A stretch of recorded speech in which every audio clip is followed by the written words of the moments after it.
Good morning, student. This is Nilesh Sharan from Dashpur Vidyalaya. It is my third video from not-for-profit organization, Income and Expenditure Account. Meaning, Income and Expenditure Account is the summary of income and expenses for the current year. It includes only the income and the expenses related to current year. Just like the profit and loss account, it is prepared following the accrual basis of accountancy. It includes only revenue items. Capital items are not recorded in this particular account. It represents either surplus or deficit. Surplus means when the income is more than the expenditure, it is known as surplus. When the expenditures are more than the income, it is called deficit. It is prepared by the not-for-profit organizations at the end of the accounting year. It is a nominal account. It includes all the adjustments related to outstanding, prepaid, accrued, unearned, and depreciation, etc. It is prepared with the help of receipts and payment account and the other informations.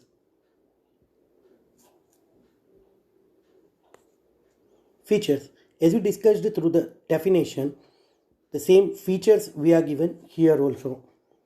It is the summary of the income and expenditure account. It follows the accrual basis of accountancy. It includes only revenue items.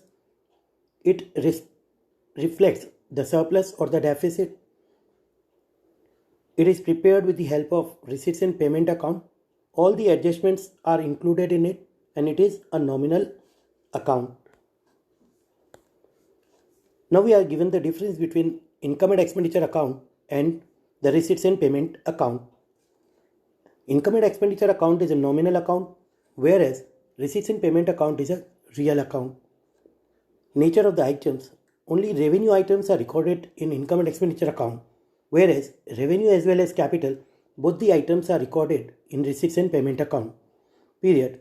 Income and expenditure account is prepared with the items related to current year only, whereas all the receipts and all the payments are recorded in receipts and payment account irrespective of the time period. Debit side. In debit side, all the expenses and the losses are recorded in income and expenditure account, whereas all the receipts are recorded in the receipts and payment account. Credit side. In credit side, all the incomes and gains are recorded in income and expenditure account, whereas all the payments are recorded in credit side of receipts and payment account. Depreciation and the other adjustment. All the adjustments are included in income and expenditure account, whereas no adjustment is included in receipts and payment account. There is no opening balance in income and expenditure account, whereas the opening balance of cash or bank is recorded in receipts and payment account. Closing balances. The closing balance is known as either surplus or deficit in case of income and expenditure account, whereas the closing balance of cash or the bank is reflected through the receipts and payment account. This is the format for the income and expenditure account. All the expenditures are recorded in the debit side, whereas all the incomes are recorded in the credit side. This account includes only the revenue nature income and the expenditures for current year only. When the expenditures are more than the income, it is called deficit. When the income is more than the expenditure, it is called surplus.